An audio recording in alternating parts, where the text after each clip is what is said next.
atau rahasia. Artinya para ilmuwan sudah menyingkap rahasia besar di dunia ini yang kebanyakan orang tidak tahu. Ini adalah temuan baru pada antara tahun 1800 sampai 1900. Maka sifatnya saintifik, itu ilmiah. Dan ini adalah memaparkan tentang hukum alam. Jadi kata kunci pertama, law of attraction, atau yang disebut sebagai hukum tarik-menarik semesta, ini adalah hukum alam. Dalam hukum alam, orang tidak perlu percaya. Percaya atau tidak penting. Beda dengan agama atau spiritualitas pada umumnya, membutuhkan apa yang disebut sebagai keyakinan. Tapi untuk khusus yang namanya law of attraction, karena namanya aja hukum tarik menarik semesta, itu adalah sunnatullah, itu adalah hukum alam. Sekali lagi, kalau dikatakan hukum alam, maka percaya atau tidak penting. Seperti saya sering mencontohkan saya melempar kertas ke atas, kertas akan jatuh. Jenengan percaya atau tidak penting. Apapun agama jenengan tidak penting. Tapi itu adalah kenyataan. Loa ini juga sebuah kenyataan rahasia besar yang diungkap oleh para ilmuwan, yang kalau kita menilik dari kitab suci, ada legitimasi dari kitab suci. Jadi sekali lagi, tidak membutuhkan sugesti, keyakinan, kepercayaan atau yang lain, karena sifatnya hukum alam. Kayu kalau dibakar maka akan mudah terbakar, itu hukum alam. Air mengalirnya ke bawah, itu hukum alam. Kita percaya atau tidak, kenyataannya begitu. Jenengan boleh tidak percaya gravitasi, tapi setelah melempar benda ke atas, jatuhnya tetap ke bawah. Itulah yang disebut hukum alam, itu adalah fakta yang nyata, terlepas dari keyakinan agama apapun. Nah kemudian, apa yang dimaksud dengan law of attraction atau daya tarik menarik semesta, yang oleh Rhonda Byrne disebut sebagai the secret, atau sebuah rahasia besar. Mengapa rahasia? Karena banyak ilmuwan tidak mengetahui ini. Jadi ini memang hasil sebuah pencarian dari banyak pakar. Tadi saya sebut ada filsuf, ada dokter, ada ilmuwan, ada fisikawan, ahli kimia, psikolog dan sebagainya itu. Yang kemudian sekarang istilah itu dikenal dengan nama law of attraction. Pada tahun 1800-an namanya bukan law of attraction, tapi gagasan-gagasannya setelah diramu maka menjadi law of attraction. Sama seperti dalam Islam, Nabi tidak pernah mengajarkan fikih, tasawuf isinya fikih, isinya tasawuf diajarkan, tapi istilah itu baru ada kemudian, bukan pada era Nabi. Istilah itu baru ada pada era para imam mujtahid. Kemudian dinamakanlah ilmu fikih. Fikihnya ada tapi namanya baru ada kemudian. Begitu juga the secret ini, law of attraction. Apa itu law of attraction, hukum tarik menarik? Yakni apa yang kita pikirkan akan mengeluarkan sinyal-sinyal. Sinyal-sinyal itu akan ditangkap oleh semesta, lalu dikembalikan kepada diri kita, kepada kehidupan kita. Itu kata kuncinya. Jadi pikiran kita akan memancarkan sinyal dari pikiran. Sinyal itu akan ditangkap oleh semesta, direspon dalam bentuk yang sama, bahkan lebih besar, dan dikembalikan kepada diri kita atau kehidupan kita. Artinya, apa yang terjadi pada diri kita itu hasil pikiran kita menarik, hasil tarikan dari pikiran kita. Apa yang terjadi ini adalah hasil pikiran kita menarik sesuatu. Apa yang dipikir, jadi begini, apa yang terjadi saat ini adalah hasil tarikan apa yang kita pikirkan. Mikir itu kan mikir objek, ada sesuatu yang dipikirkan. Lah kehidupan kita ini sesungguhnya adalah sesuatu yang kita pikirkan itu, ditarik oleh pikiran lalu hadir dalam kehidupan kita ini. Itulah yang disebut law of attraction. Oleh karena itu maka dalam loa, sering dikatakan sebagai loa, Yang lebih penting adalah bukan sekedar mempelajari, tapi menghunjamkan itu dalam pikiran. Jadi sesungguhnya kehidupan itu mudah. Tidak perlu orang terlalu, mohon maaf ya, ini agak beda dengan teori-teori etika kerja atau teori ekonomi atau yang lain. Butuh kerja keras. Yang lebih penting adalah kerja mengubah mindset. Mindset itu seperti mungkin sering saya jelaskan, seperti mengubah sebuah arah jarum. Kelihatannya sedikit, kelihatannya misalnya ini ada jarum atau handphone, ubah saja 1 derajat, ketika ditarik sampai berkilo-kilometer, jutaan kilometer, maka akan merubah tempat yang ruang yang jauh sekali dengan sebelumnya. Kelihatannya nggak tampak di sini, tapi di sana nanti akan sangat tampak bedanya. Mirip orang sholat, geser saja sedikit ke arah kiri, selatan, maka kita menghadap ke Mesir. Artinya apa? Mengubah mindset kelihatannya sederhana, tapi ke depan terjadi perubahan besar. Sekali lagi, panjenengan tidak perlu percaya, karena ini adalah sebuah hukum alam. Jadi hukum alam itu menantangnya begitu. Percaya atau tidak penting. Toh ini adalah hukum alam. Oleh karena itu maka perlu mengubah mindset, yakni harus berpikir yang sifatnya positif. Karena di dalam loa itu, jika seseorang memikirkan X, maka dia mengundang X. Intinya itu. Orang yang selalu memikirkan Z, dia mengundang Z. Dan bawah sadar tidak tahu kata tidak. Ingat ya, bawah sadar tidak pernah mengetahui kata tidak. Kayak bocah cilik ya. Bocah cilik nggak tahu apa-apa, tiba-tiba kita menyuruh, jangan pegang itu ya, panas. Maka dia akan pegang. Karena dia tidak tahu kata tidak. Maka maksud saya begini, terkait dengan misalnya terkait dengan misalnya kaya miskin, jangan berpikir menutupi kemiskinan, karena yang diundang adalah miskin. Jangan banyak berpikir hutang. Piye caranya nyaur utang, itu memikirkan hutang. Jadi yang dibalik itu, kalau panjenengan itu suka piye ya supaya orang, bagaimana supaya tidak banyak hutang, maka jenengan sedang mengundang hutang. Apa yang kita pikirkan, kita sedang mengundang itu. Mungkin bang praktek dewe-dewe itu. Apa yang kita pikirkan, kita sedang mengundang itu. Dan bawah sadar tidak tahu kata tidak. Saya punya pengalaman. Dulu saya pernah trauma kepada yang namanya copet. Karena saya kuliah dulu sering ke Yayan Wali Songo Semarang. Setiap ke Semarang saya trauma copet. Dan saya selalu berdoa supaya dijauhkan dari copet. Dan setiap pergi ke Semarang pasti ada copet, orang minta maksa dan seterusnya itu. Pernah juga saya ketakutan terhadap angin ribut. Ini genting ini pernah rontok dulu dua kali ya lek bro. Maka di mana-mana saya trauma, malah didekatkan pada angin-angin ribut. Nah itu artinya apa? Apa yang saya tolak bawah sadar tidak tahu, tapi yang diketahui adalah sesuatu yang ditolak. Tidaknya tidak diketahui. Itulah maka mengubah gelombang pikiran dari yang negatif menuju kepada yang positif. Tetapi mengubah tok itu tidak cukup dengan pikiran, tapi harus dengan sepenuhnya, yakni melibatkan perasaan. Bukan sekedar positive thinking, tapi positive feeling. Maka orang yang begini misalnya, langsung dalam praktek amaliyah ya.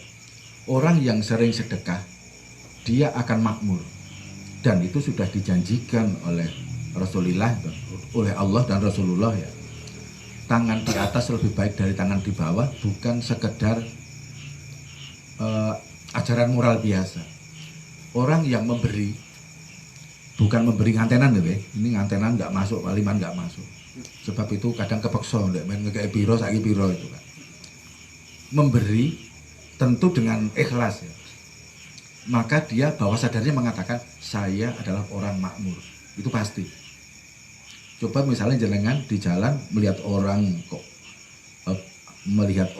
kecelakaan atau melihat pengemis yang betul-betul kita perlu kasihan, kita memberi uang kepada mereka, kita akan mengatakan bahwa saya adalah orang makmur. Sebaliknya, kalau orang itu berpikir meminta-minta, maka dia adalah mengatakan bahwa dirinya adalah miskin. Nah, pikiran itu yang akan menarik. Orang yang selalu meminta, hanya selalu mendapatkan, maka dia orang berkekurangan. Kalau berpikir tentang itu, kekurangan akan hadir dalam kehidupan terus-menerus. Hukum alamnya begitu. Kalau kita memberi, apapun itu kan, maka dalam Islam ada konsep sedekah itu. Maka yang hadir dalam tubuh kita, yang diri kita, kehidupan kita adalah kemakmuran. Karena kita mengatakan diri kita makmur. Sesuai dengan hadis qudsi, inna inda dzanni abdi bi. Saya, kata Allah ya, itu berada pada posisi sangkaan hamba terhadapku. Jadi Allah itu akan memberikan sesuatu pada kita sesuai sangkaan kita. Kalau kita menyangka diri kita miskin, yakni pikiran setiap hari itu hanya untuk mendapatkan, bukan memberi, maka dia menyangka bahwa Allah itu pelit. Mengapa? Karena bawah sadar mengatakan Allah tidak memberi rezeki kepada kita. Itu kan mengatakan Gusti Allah itu pelit. Maka Allah akan menghadirkan kepailitan. Sama seperti apa yang diungkapkan Allah dalam Al-Quran. La in syakartum la azidannakum.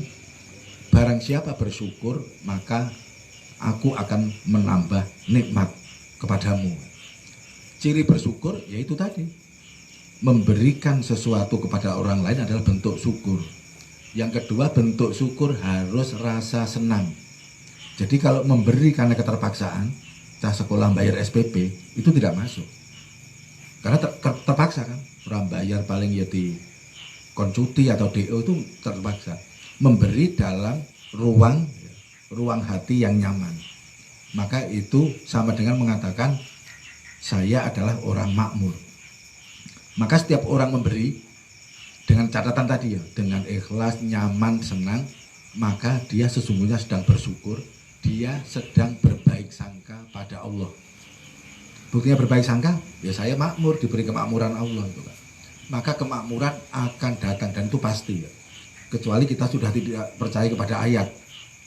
Kecuali kita sudah tidak percaya kepada ayat, ya sudah selesai itu. Bedanya loa dengan ayat apa? Ayat membutuhkan keyakinan karena ayat itu dari langit. Tapi kalau loa tidak penting yakin atau tidak yakin. Jadi intinya adalah mengubah, selalu berpikir, merasa yang positif. Karena perasaan pikiran itu adalah akan menarik sesuatu yang sama dengan apa yang kita pikirkan. Barang siapa berpikiran kemakmuran, maka dia akan makmur. Barang siapa berpikiran kebangkrutan, takut terhadap kebangkrutan, maka dia akan bangkrut. Maka ayat disambung, wala in syakartum la azidannakum wala in kafartum inna adzabi lasyadid. Barang siapa kufur nikmat, ya, maka azabku pedih. Azab itu apa? Kepailitan, kebangkrutan, hilangnya banyak kemakmuran. Kalau bicara kemakmuran rezeki, jangan hanya dihitung dari sisi materi. Apa artinya uang banyak tapi untuk beli obat? Mending sedikit tapi beli sate kan, dinikmati. Sudah uang banyak beli pahit, kimia ya, dan seterusnya itu. Lah, maka dari itu pikiran kita harus diubah mindsetnya. Jadi saya hanya ingin mengajak bapak-bapak untuk mengubah mindset. Mindset bukan hanya di pikiran tapi diwujudkan dalam bentuk perilaku yang jelas. Maka kadang ada istilah, tapi ini setengah guyon ya. Kalau ya, misalnya cewek belum laku-laku, tetapi kamar tempat tidurnya kecil. Dia doa kepada Allah, ya Allah hadirkanlah kami jodoh, tapi tuane ngegei tempat hanya 1 meter. Itu tidak sampai bawah sadar. Mengapa? Karena pikiran bawah sadarnya mengatakan aku dewean, tidak ada tempat untuk suami. Begitu juga nih yang sudah dibuktikan oleh orang Jawa itu, nek randi anak suwe mupu anak. Itu tujuannya apa? Supaya merasakan pipi si anak, tangis si anak, dan seterusnya itu. Itu sebenarnya memancing, Bang. Ingin menunjukkan bahwa sadar mengatakan saya punya anak. Maka sinyalnya akan keluar, direspon, lalu dikembalikan. Itu sebenarnya ilmiah. Hanya orang Jawa tidak bisa menjelaskan apa hubungan mupu dengan itu. Secara medis, nggak ada hubungan, kan? Tapi menurut law of attraction itu memiliki hubungan yang sangat ketat, sangat erat. Maka yang penting itu sesungguhnya membangun diri supaya kita mengeluarkan sinyal-sinyal positif. Termasuk bahkan hal yang sederhana. Jika kita misalnya punya piaraan itu membuat kita senang, kita mengeluarkan sinyal senang. Tapi tidak bisa dipukul rata. Misalnya suka kambing, selalu ketika melihat kambing itu rasanya senang, itu mengeluarkan sinyal yang baik. Tapi bagi yang tidak suka kambing, tidak bisa dipaksakan senang melihat kambing. Begitu juga burung, kucing, atau yang lain, atau kesenangan yang lain. Maka jangan sekali-kali ya, kita hanya karena alasan irit, kita menutup diri kita sendiri untuk tidak membeli sesuatu. Kalau kita suka, beli. Jangan takut ya. Jangan berpikir rumus ekonomi itu betul ya. Kita harus terlalu irit dan sebagainya. Tetapi dalam loa, apa yang kita senangi dan kita punya, pengen beli HP, punya duit, beli. Jangan mikir kalau saya beli ini besok apa itu. Itu namanya membatasi intervensi tangan Allah. Padahal Allah itu qadirun. Allah itu maha kuasa segalanya. Kitalah yang sering membatasi intervensi tangan Allah. Bukan Allah sendiri ya, kita. Maka dari itu, dalam rumus loa, jangan sampai kita membatasi intervensi tangan Allah dengan pikiran kita. Kita terlalu kerdil. Jadi kalau lapar pengen makan itu, makan. Karena jika tidak, kita sedang menyiksa diri kita. Dengan catatan tidak berlebihan. Jangan eman-eman. Kalau eman-eman, ya, terlalu eman-eman, itu berarti Anda sedang mengatakan diri Anda dalam kondisi kemiskinan. Terlalu eman. Kecuali memang kondisinya tidak ada, ya jangan dipaksakan. Kalau ada, jangan di eman. Maka membuat jiwa bahagia itu loh yang intinya.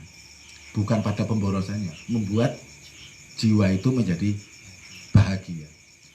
Karena rumusnya, kalau kita bahagia, sinyalnya kebahagiaan. Yang datang ada, sering saya menjelaskan, kalau rumah yang lebih penting bukan sekedar positive thinking, tapi positive feeling, perasaan yang positif. Supaya perasaan itu positif, itu adalah sering memikirkan hal-hal yang baik. Sering memikirkan hal yang baik. Dan jangan suka bicara. Bicara itu berarti nanti kuat loh ya. Ngomong itu didengarkan, dicatat pikiran, bertumpuk loh. Mikir itu kalau ngomong itu beda, ngomong lebih berpengaruh. Sebab bicara itu didengarkan telinga sendiri, lalu dipikirkan oleh pikiran kita. Mula ojo seneng ngomong utang, karena itu nanti yang hadir adalah hutang yang tidak selesai. Caranya bagaimana? Caranya pertama, jika itu berat, maka berpura-puralah untuk makmur. Jika itu berat ya, berpura-pura untuk makmur. Artinya apa? Maka seperti Yusuf Mansur itu kan. Kalau ada orang punya permasalahan, malah disuruh sedekah sebanyak-banyaknya itu. Itu kan tidak sesuai rumus ekonomi kan, kalau dipikir-pikir. Wong dia itu berkekurangan kok malah suruh menguatkan. Tapi ternyata lain. Loa itu hukum yang berjalan yang di luar logika kadang. maka ada istilah metalogika. Kalau logika itu ya sains pada umumnya itu, tapi di atas sains ada namanya metasains atau metalogika. Jadi sebenarnya apa yang bakal terjadi besok sesungguhnya adalah produk dari pikiran kita. Maka bagaimana besok itu adalah bagaimana kita menata pikiran kita. Sekali lagi ini adalah hukum alam yang bakal terjadi. Jadi kan bisa praktekkan begini. Coba mikir hal yang asing, nanti akan ketemu hal itu. Ini main-main dulu ya. Saya dulu mencoba itu kan. Pertama, ketika saya belajar, apa iya sih gitu kan. Lalu saya mencoba mikir dua hal. Pertama, saya mikir gagak. Sudah saya sering bayangkan gagak. Dan di mana-mana saya ketemu burung gagak. Lalu saya menantang diri saya sendiri. Saya mikir mobil kodok. Itu kan jarang loh. Mobil kodok itu kan jarang ya. Kebetulan setiap di jalan raya saya kok sering ketemu terus mobil kodok. Lalu saya menjadi ini, oh ternyata benar. Apa yang terjadi adalah hasil pikiran saya menarik sesuatu itu. Walaupun ini hanya uji atau eksperimen. Maka kita perlu membangun itu. Bagaimana caranya? Itu memang tidak mudah. Merubah mindset itu kelihatannya sederhana, tetapi memang sesuatu yang sulit. Maka diawali dengan satu, harus kalau belum bisa, harus berpura-pura bisa. Kalau kita tidak mampu, pura-pura sedekah itu. Lalu pura-pura. Jadi begini, kalau pagi-pagi itu bangunnya siang, pakaiannya lumut, itu pikirannya sudah pasti tidak menjemput rezeki. Kecuali kerjanya ini sawah, beda loh ya. Kerjanya buruh kasar beda. Tapi nek cah nom itu kan pagi-pagi teng klumur suwek lambi suwek jadi nganti jam 09.00 dia sudah mengatakan pada dirinya dia tidak menjemput rezeki. Seolah-olah hanya apa namanya? Itu kalau pagi sudah siap seolah-olah oh ada rezeki yang itu. Nah ini cara membangun salah satunya itu. Maka jangan sekali-kali ya, menggunakan pakaian sobek pada pagi hari, kecuali mau gotong royong lain loh ya. Uang nek hariannya sobek, kecuali yang penting kayak gak sobek-sobek ya. Misalnya Nukam, Baranto, ya nggak masalah. Tetapi jangan pak orang misalnya guru bendino pakaiannya sobek itu, seolah-olah dia tidak ada harapan ke depan. Jadi sampai di situ, jadi bawah sadar itu dibunyikan oleh perilaku kita. Maka sebaliknya perilaku kita juga bisa mengajari bawah sadar kita. Bawah sadar itu manifestasi, perilaku itu manifestasi dari diri. Diri diajari dari perilaku. Maka orang yang pura-pura sedekah pun dia akan mengajarkan pentingnya memberi kepada diri. Nanti akan bisa. Begitu juga pada apa namanya persoalan-persoalan lain. Nek cah nom, maaf ya. Tiap hari pakainya sobek-sobek, dia sudah yakin tidak ketemu cewek pada hari itu. Itu sudah doa loh itu. Ceweknya seolah jauh di sana loh. Tapi kalau begitu dia sudah menyongsong. Seperti orang yang belum punya anak lalu ngomong gitu. Dia menyongsong kehadiran, melatih apa namanya? Bawah sadar. Memasuki gelombang pikiran zona positif atau perasaan yang sifatnya positif. Begitupun dalam berikan sampai keluar paru-paru itu. Tetapi dalam loa berbaik sangka terhadap diri sendiri itu lebih ampuh ketimbang seluruh itu. Ini tidak bertentangan sebenarnya loh ya. Saya tidak mengatakan merokok menyehatkan loh. Orang yang berpikiran loa maka dapat menghentikan rumusan-rumusan medis itu. Bahwa rokok membahayakan jantung, paru-paru, ya itu betul gitu kan. Tapi bagi yang sudah mampu untuk berpikir loa ini, maka itu menjadi dapat teratasi. Jadi ilmu itu sebenarnya tidak bertentangan, tetapi ada makom-makom ya, yang perlu apa namanya diketahui. Maka berbaik sangka kepada Allah itu artinya berbaik sangka terhadap diri sendiri, sebenarnya berbaik sangka kepada Allah.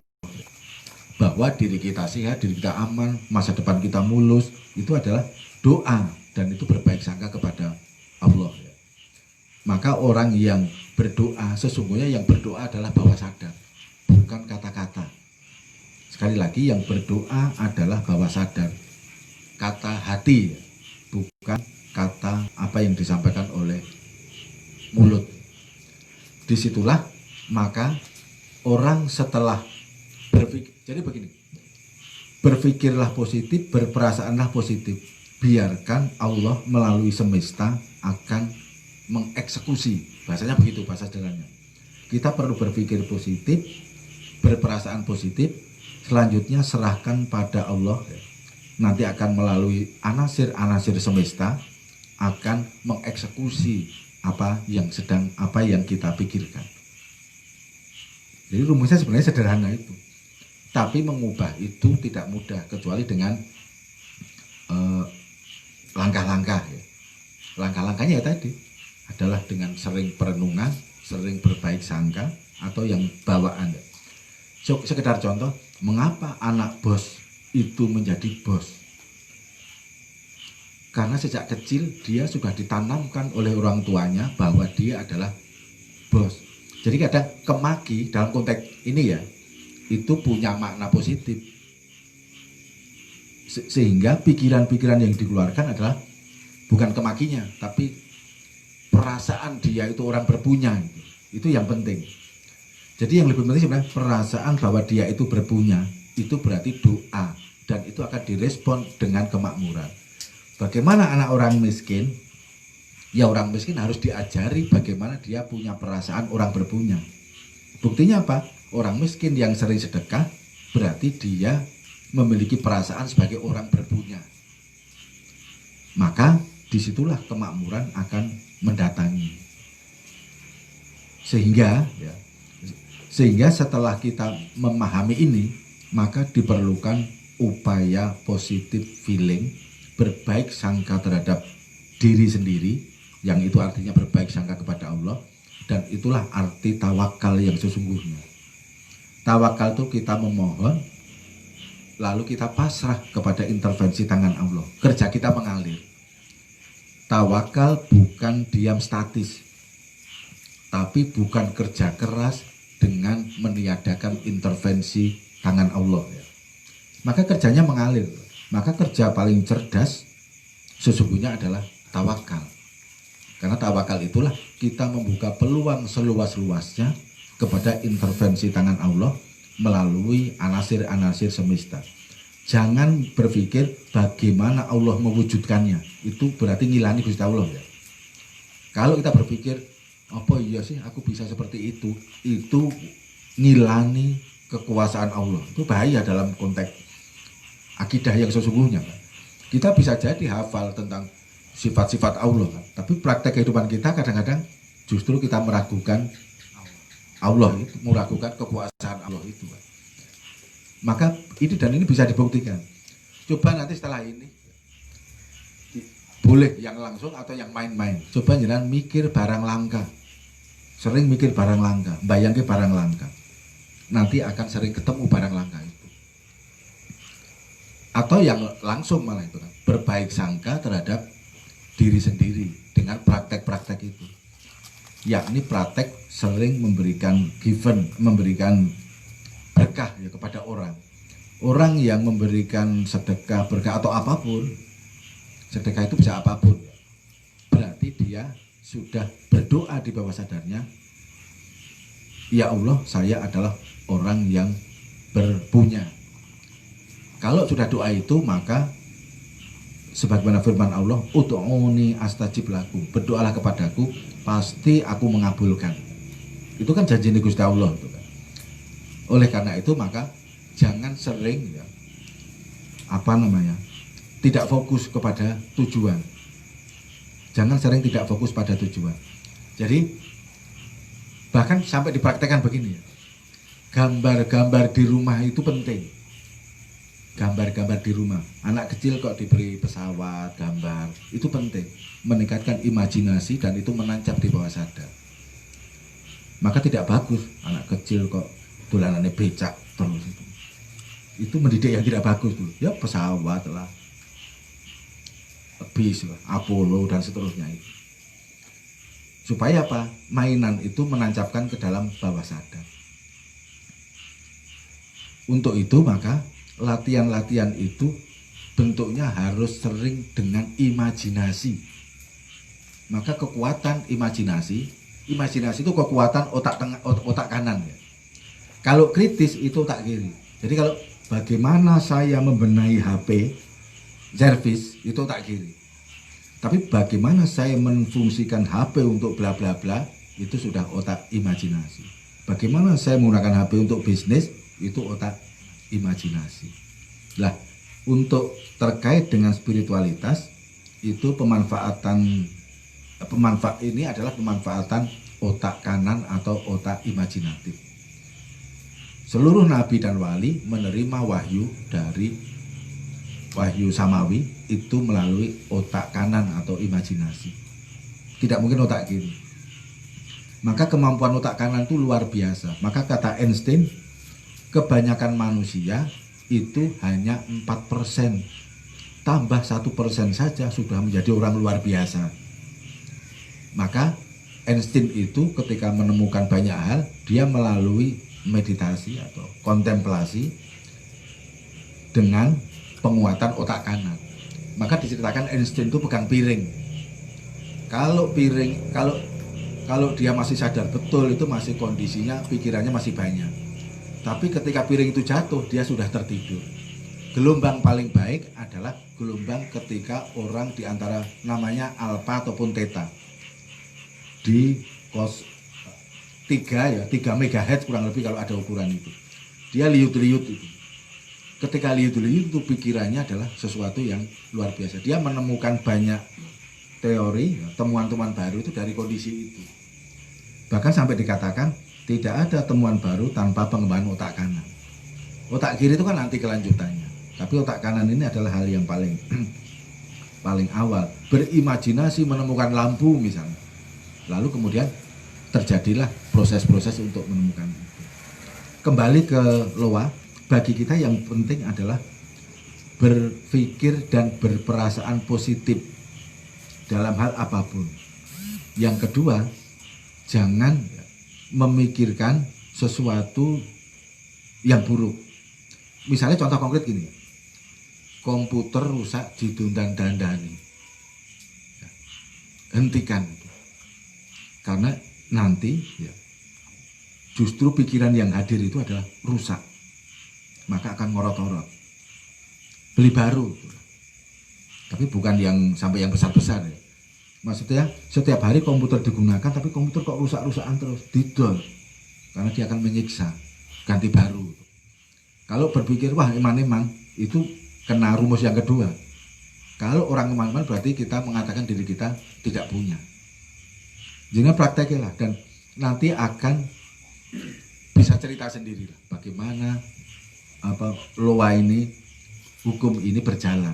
Tentu sesuai dengan pengalamannya masing-masing. Tetapi jangan sampai ditelan mentah. Setiap yang rusak buang, bukan itu kan. Maka saya pun sering melakukan hal-hal kecil. Menurut orang itu tidak mutu. Sering mengumpulkan rongsok di rumah saya jual. Walaupun ya sing lumpukke nganti berjam-jam, payune 3.000. Apa ini rahasianya? Rahasianya adalah saya memberikan sesuatu yang berkah kepada pemulung itu. Perasaannya senang loh nompo di 3.000 dari plastik apa itu. Walaupun uang 3.000 untuk parkir wae. Untuk parkir wes pas itu kan. Ketimbang saya menelantarkan barang-barang begitu, itu satu dosa kepada bumi, yang kedua tidak bersyukur. Barang yang kita punya itu harus, kalau kita tidak pakai, harus diberikan kepada orang lain. Jika tidak ada pemulung pun diambil orang pun kita suka, karena mengambil ya, kotoran-kotoran yang ada di dalam diri kita. Maka sering-seringlah ya, di rumah itu barang yang tidak berguna, karena sampah di rumah adalah masalah energi. Barang yang tidak berguna dibuang atau dijual atau diberikan orang yang membutuhkan. Nanti akan terjadi sesuatu yang luar biasa yang bakal terjadi. Jangan banyak menumpuk itu. Walaupun harus lihat-lihat dulu, wis gombal ngono kok dikek-kek, jangan gitu kan. Harus yang bagus itu kan.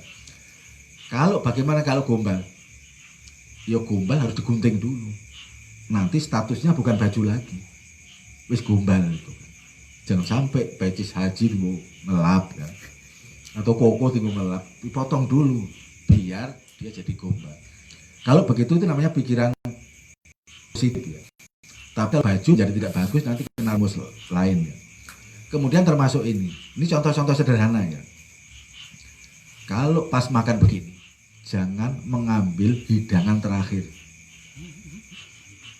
Misalnya peyek ya, peyek keri-keren, jangan terakhir. Sampean koret-koret itu. Siapa yang berak terakhir? Ya tuan rumah. Bensin di rumah. Apa ini rahasianya? Itu bahasa bawah sadar. Kalau kita yang terakhir, kita koret-koret. Nanti apa-apa kita mau koret-koret ya. Maka jangan sampai yang terakhir dititeni. Tapi nek lain kene sing mukim di sini terakhir tidak apa-apa, itu tuan rumah. Nek kamu jangan, itu buruk ya. Yang kedua, kalau namu disuguh jangan menolak. Itu menolak rezeki. Walaupun satu serputan. Kita boleh alasan, kula pun ngunjuk kok pun maem kok, tapi suguhan jangan sampai ditolak. Nah kita mengatakan kepada bawah sadar kita, saya tidak butuh rezeki, bahaya juga. Terlalu meminta-minta itu buruk karena kemiskinan, menolak pun buruk karena dia menolak rezeki. Maka jika diberi, jangan suka minta-minta, jika diberi jangan sekali-kali menolak, apapun itu, apapun. Karena kalau menolak sudah menandakan bawah sadar, saya mau rezeki. Yang berikutnya adalah soal sampai ini kan Imam Syafi'i kan di dalam Ta'limul Muta'allim. Nek memakai kancing baju ini ya. Kita sederhana, jangan dari atas, tapi dari bawah. Ini ada dalam kitab Ta'limul Muta'allim. Jadi ngancingnya kok iso. Cara logikanya kon dhuwur itu sering-sering kan. Apa artinya itu kan? Artinya hidup ini adalah maju ke depan, meningkat ke atas. Termasuk sederhana. Kalau tanda tangan jangan menurun. Jadi tanda tangan seret paling akhir ini harus naik. Ini bawah sadar loh ya. Kelihatannya sepele tapi ini bahasa bawah sadar. Kalau tanda tangan menurun, seolah-olah mengatakan kehidupannya anjlok. Jangan pula datar biasa-biasa. Harus ada keliwire naik itu. Jangan bulat terus kan. Berarti hidupnya muter-muter. Maka tanda tangan orang itu bisa dibaca dari konteks itu bawah sadar itu. Jadi tanda tangan itu kan tidak dipikirkan kadang asal begini. Oh itu bahasa bawah sadar. Maka hati-hati. Sekali lagi ini cermin bawah sadar, tapi pada saat yang sama bawah sadar bisa diajari dengan perilaku-perilaku keseharian kita.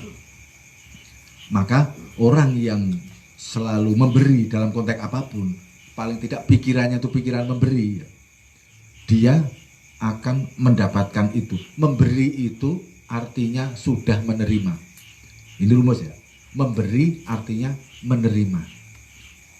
Ketika kita memberi, berarti saya adalah orang yang lebih dari yang lain, memberi apapun ya. Maka sinyal itu keluar, ditangkap, lalu kembalikan kepada diri kita. Maka memberi adalah menerima. Nah, maka perbanyaklah berpikir positif dan memberi. Dan pada saat yang sama kita sesungguhnya sedang menerima, tinggal proses. Kaya wis oleh cek gitu kan, tinggal mencairkan. Dan seterusnya. Jadi banyak kasus-kasus yang tidak kita sadari bahwa itu adalah mempengaruhi kehidupan. Banyak kasus-kasus keseharian kita tidak pernah sadari padahal itu mempengaruhi kehidupan. Sesuai dengan rumus law of attraction, daya atau hukum tarik menarik semesta. Saya kira itu, monggo kalau ada pertanyaan ya. Santai mawon kalau ada pertanyaan. Termasuk ini ya. Kalau orang pailit, ojo ketemu orang pailit. nanti omongannya pilot bahkan saya ngejolok awake dhewe. Utang mau sak yuta, lah aku 7 yuta, mesti ki ganti. Lah mobilku baru hilang dan seterusnya. Itu keburukan. Jangan mendekati orang-orang begitu kecuali kita memberi solusi. Kalau kita memberi solusi berarti kita di atas dan malah baik gitu. Karena kita mengatasi masalah berarti saya bisa mengatasi masalah orang, berarti saya memiliki kemampuan itu. Maka sinyalnya positif. Jadi intinya sebenarnya sinyalnya positif atau negatif. Itu aja. Bukan terletak pada perilaku yang nampak ya, tapi juga apakah itu bermakna positif atau negatif. Jadi intinya pada pikiran dan gelombang pikiran, bukan pada dua orang yang kumpul-kumpul kan, yang satu pikirannya positif, satu bisa negatif, atau dua-duanya negatif, atau dua-duanya positif, dan seterusnya. Kayak wong loro ketemu wong loro, sing dudur, itu bahaya loh. Orang sakit jangan dipertemukan dengan orang sakit. Nanti yang dibicarakan sakit, dan dia akan menarik sakit yang lebih banyak. Maka harus berpura-pura kalau ada orang sakit, kita tunjukkan kita sehat dan seterusnya itu, biar dia terpengaruh. Kalau kita membawa pengaruh orang ke positif, maka kita menjadi sangat lebih positif lagi. Tapi kalau kita terpengaruh, itu bahaya. Makanya, yang kalau afirmasi sehat, jangan tidak sakit. Sehat itu beda dengan tidak sakit. Bahwa sadar, ketika saya bicara tidak sakit, jenengan yang dipikirkan sakit loh. Iya kan?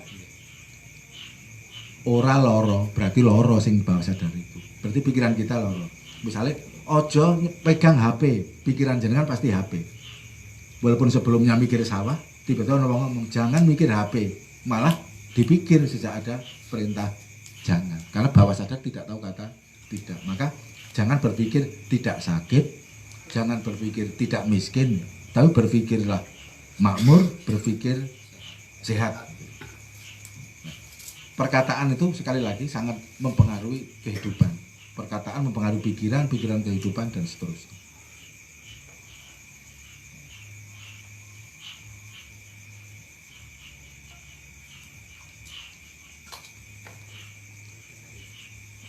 Dunia ke depan itu misterius, penuh misteri. Nanti jangan akan banyak kaget, oh ternyata bayangan-bayangan saya yang biasa-biasa terjadi. Banyak kasus seperti itu.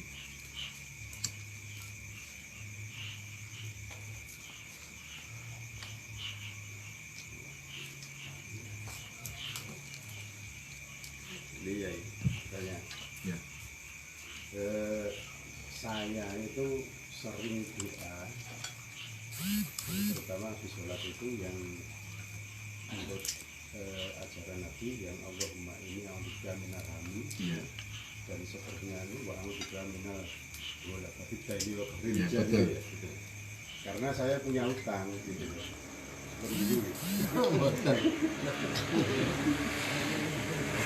Dan itu saya praktekkan Terus karena memang ikat. ada Ikat aja.